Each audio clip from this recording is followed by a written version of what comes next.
Ngayon, maglaan tayo ng kaunting oras para pag-isipang muli ang mga katuruan ng Biblia sa pamamagitan ng sermon na may titulong Ang Krus at ang Pagsamba sa Diyos-Diyosan. Sa mahabang panahon, laging iniisip ng mga tao, dapat na may krus sa simbahan. Ang ideyang ito ay nakapako na sa isipan ng mga tao.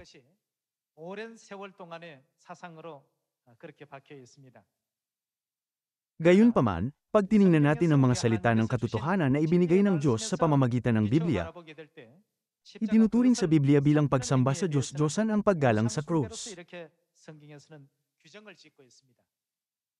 Tingnan natin ang Exodus chapter 20 verse 4. Huwag kang gagawa para sa iyong sarili ng inukit na larawan o ng anumang kawangis ng anumang nasa langit sa itaas, o ng nasa lupa sa ibaba, o ng nasa tubig sa ilalim ng lupa. Huwag mo silang yuyukuran, o paglingkuran man sila. Sapagkat akong Panginoon mong Diyos ay Diyos na mapanibuguin, na aking pinarurusahan ang mga anak, dahil sa kasamaan ng mga magulang hanggang sa ikatlo at ikaapat na salinlahi ng mga napupuot sa akin,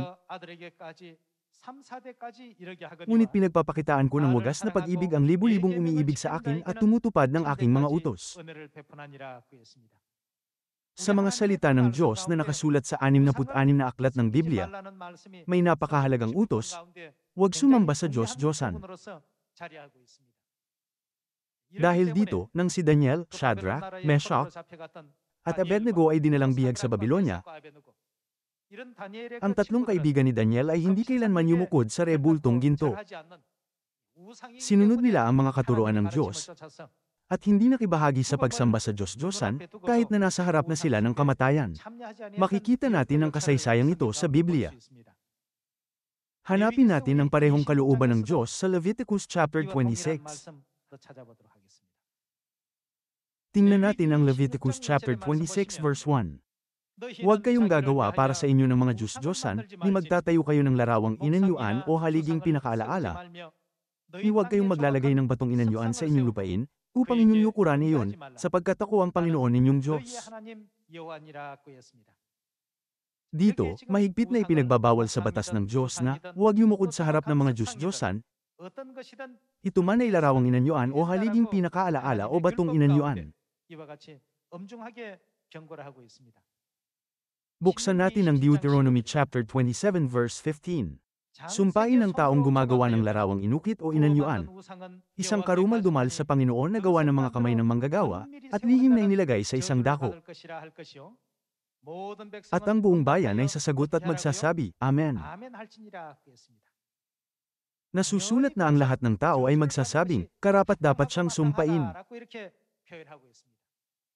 Kung sasabihin lang natin, ang krus ay isang Diyos-Diyosan, maraming tao ang magtatalo-talo patungkol dito. Ito ay dahil sa loob ng halos 1,500 taon, ang paggalang sa krus ay tinuturing na isang karaniwang kaugalian, at natural para sa kanila. Sa halip, tinuturing nilang kakaiba kung walang krus. Kung gayon, mayroon bang krus sa simbahan noong panahon ni Jesus at ng mga apostol? Wala.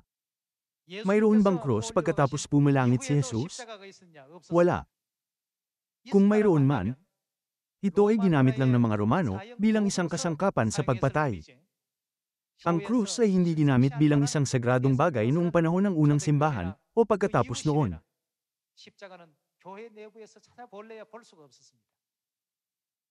Gayunpaman, nang naging mas secular at masama ang simbahan, sinimulan nitong gamitin ang mga kaugalian ng ibang pag-anong relihiyon. Sa huli, ang mga doktrina ng mga pag-anong relihiyon ay nakapasok sa simbahan. Ang krus ay isa sa mga resulta ng prosesong ito.